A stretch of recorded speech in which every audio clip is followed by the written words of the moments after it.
आज हम बात करेंगे प्रोटोजोआ के बारे में। प्रोटोजोआ को एनिमल लाइक प्रोटिस्टा कहते हैं। तो मुराद है फर्स्ट एनिमल्स। प्रोटो का मतलब अवलीन, सबसे पहले वाले। जोआ एनिमल्स को कहते हैं। ये सारे यूनिसेलुलर हैं, इंजेस्टिव हेट्रोट्रॉफ हैं, यानी कि खुराक दूसरों से हासिल करते हैं और चीजों को इंजेस्ट करते हैं, यानी कि खा जाते हैं, निगल लेते हैं। एनिमल्स से लेकिन ये डिफरेंट हैं क्योंकि ये सारे यूनिसेलुलर हैं, एनिमल्स सारे मल्टी सेलुलर हैं और ये एम्ब्रियो से डेवलप नहीं होते। एनिमल्स की डेवलपमेंट के दौरान एक एम्ब्रियो बनता है जिसके अंदर बॉडी का प्लान लिखा हुआ होता है कि कौन से हिस्से ने आगे क्या चल के बनाना है। हम इनकी क्लासिफिकेशन करते हैं on the basis of locomotion, कि ये कैसे कैसे मूव कर रहे हैं। उसकी बेस पे हमने इनको अलग-अलग ग्रुप्स में डाला हुआ है और उस एतबार से इनके 6 ग्रुप्स हैं। सबसे पहले आते हैं अमीबास। तो अमीबा फ्रेश वाटर और मरीन एनवायरनमेंट के अंदर रहते हैं, फ्री लिविंग हो सकते हैं और पैरासाइट्स भी हो सकते हैं। फ्री लिविंग का मतलब है कि अकेले आजादाना रह रहे होंगे, डेड ऑर्गेनिक मैटर को, बैक्टीरिया वगैरह को, छोटे माइक्रो ऑर्गेनिजम्स को खा के गुजारा करेंगे। पैरासाइट का मतलब है कि किसी दूसरे लिविंग ऑर्गेनिज्म के ऊपर या उसके अंदर रहेंगे, उसको नुकसान पहुंचा रहे होंगे। इनके पास फ्लैजेला नहीं होते लोकोमोशन के लिए, तो ये मूव करते हैं सूडोपोडिया के जरिए से। पोडियम कहते हैं पांव को, सूडो का मतलब होता है फॉल्स, तो फॉल्स फुट हैं, फुट लाइक स्ट्रक्चर है। बेसिकली साइटोप्लाज्म एक तरफ को बहना शुरू हो जाता है और मेम्ब्रेन उस तरफ को मतलब ग्रो करना शुरू कर देती है। यहां पे आप देख सकते हैं इसको, तो ये सारा साइटोप्लाज्म आपको यहां पे नजर आ रहा है कि ये फ्लो करता हुआ इस तरफ जा रहा है और पूरा मटेरियल फ्लो करके इधर आ जाएगा तो ये ऑर्गेनिज्म इधर पहुंच जाएगा।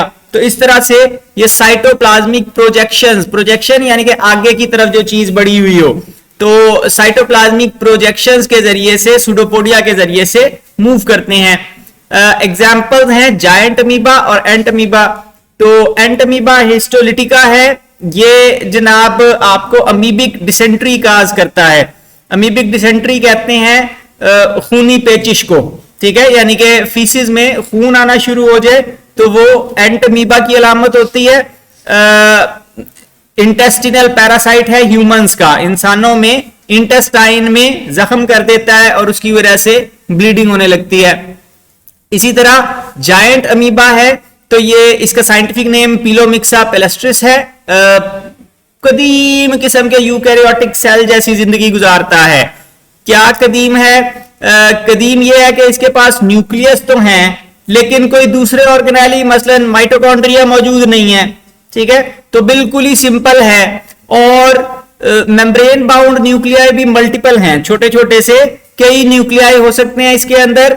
और ये क्या करता है? ये बेसिकली वही काम करता है जो हमने वो जरासीम को अगवा करने वाली कहानी पढ़ी थी कि ये मिथेनोजेनिक बैक्टीरिया को अगवा कर लेता है, यानी कि ऐसे बैक्टीरिया जो ऑर्गेनिक मैटर को डिके करके उससे एनर्जी प्रोड्यूस करते हैं, तो ये उनको वक्ती तौर पे अपने सेल में अगवा कर लेता है। वो बैक्टीरिया एनर्जी प्रोड्यूस करते हैं, उस एनर्जी से कुछ हिस्सा ये ले लेता है और बाकी वो बैक्टीरिया फलते फूलते रहते हैं। तो मिथेनोजेनिक बैक्टीरिया ये बेसिकली वही बैक्टीरिया है जो आपने मैट्रिक में बायोरिएक्टर पढ़ा है, बायोगैस प्लांट के बारे में पढ़ा हुआ होगा, गोबर गैस, ठीक है। तो वो उसके अंदर क्या करते हैं कि गोबर किसी ड्रम के अंदर डाल के, और ये गोबर के अंदर मिथेनोजेनिक बैक्टीरिया होते हैं, यानी कि ऐसे बैक्टीरिया जो मीथेन पैदा करते हैं। तो वो वहां पे ऑर्गेनिक मैटर को तोड़ते हैं और उसमें से मीथेन प्रोड्यूस होती है। उस मीथेन को आप जनरेटर चलाने के लिए या बिजली पैदा करने के लिए या जलाने के लिए घरों में इस्तेमाल कर सकते हैं। ये बड़ा इजीली बन जाता है घर पे, आप यानी छत पे एक टैंकी लगा लें तो आपकी डेली की रिक्वायरमेंट इससे पूरी हो सकती है। अमूमन मड के अंदर, कीचड़ के अंदर पाए जाते हैं, फ्रेश वाटर पॉन्ड्स में यानी कि तालाबों में, पानी के तालाबों में, नीचे कीचड़ में मिलते हैं और ये ऑर्गेनिक मैटर को डीकंपोज करके उससे गुजारा करते हैं, यानी कि ये बैक्टीरिया को खाने के लिए देते हैं, बैक्टीरिया एनर्जी प्रोड्यूस करके बदले में इनको देते हैं। तो अब ये जो दोनों एग्जांपल्स हैं बहुत ज्यादा इंपॉर्टेंट हैं, अक्सर औकात पेपर में आई हुई होती हैं। अच्छा, फिर हैं ज़ूओफ्लैजिलेट्स। अब इनके नाम से जाहिर है कि इनके पास फ्लैजेला होंगे और ये एनिमल्स हैं फ्लैजेला वाले। यूनिसेलुलर होते हैं ये भी। बाज ऐसी स्पीशीज हैं जो कॉलोनियल हैं, कॉलोनीज बना के मिलजुल कर सेल्स रह रहे होते हैं।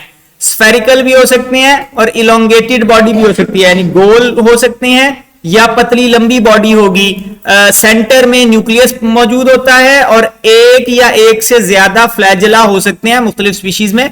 फ्लैजेला क्या होते हैं? बड़े लंबे से धागे से होते हैं, विप लाइक होते हैं, जिस तरह हंटर मूव कर रहा है। यहाँ पे आप ये देख सकते हैं कि वो ये हंटर की तरह अपने दुम को, फ्लैजेलम को मूव कर रहा है, ठीक है।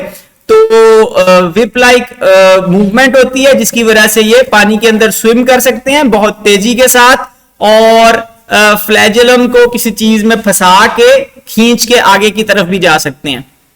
एग्जाम्पल्स हैं ट्राइकोनिम्फा, ट्राइपेनोसोमा और क्वानोफ्लैजिलेट्स। ये इंपॉर्टेंट एग्जाम्पल्स हैं तीनों, तफसील आ जाती है। न्यूट्रिशन कैसे हासिल करते हैं? न्यूट्रिशन फ्री लिविंग भी हैं, यानी कि आजादाना जिंदगी गुजार रहे हैं दूसरों को खा पी के। पैरासाइट्स भी हैं कि दूसरों को नुकसान पहुंचा रहे हैं, और सिम्बायोंट भी हैं कि दूसरों के साथ हंसी खुशी मिलजुल कर रहते हैं और उसको नुकसान नहीं पहुंचाते, फायदा देते हैं। ट्राइकोनिम्फास हैं, इनके पास बहुत सारे फ्लैजेला होते हैं, यहां पे आपको तस्वीर में नजर आ रहे हैं। ये सिम्बायोटिकली रहते हैं टर्माइट्स की गट में।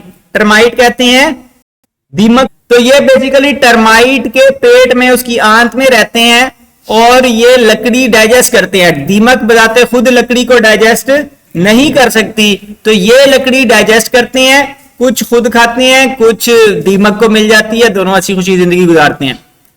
फिर ट्राइपेनोसोमास हैं, ये ह्यूमन पैरासाइट्स हैं, इंसानों में बीमार करते हैं इंसानों को। एक बीमारी है, इसको कहते हैं अफ्रीकन स्लीपिंग सिकनेस, यानी कि बेसिकली दिमाग को ये नुकसान पहुंचाते हैं और उसकी वजह से इंसान नींद में चला जाता है, नींद से परमानेंट नींद में चला जाता है और फिर डेथ हो जाती है।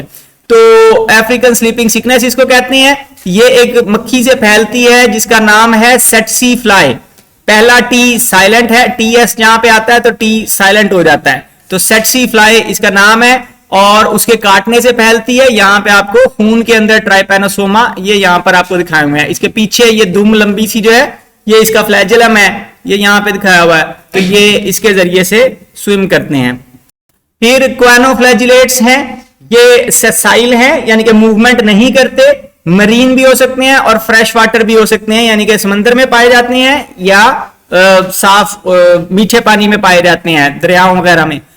ये नीचे जमीन के साथ जुड़े होते हैं एक डंडी के जरिए से, स्टाक के जरिए से नीचे पत्थर वगैरह के साथ जुड़े हुए होंगे और उस स्टाक के ऊपर फिर कई सेल्स आपस में मिलजुल कर रह रहे होंगे।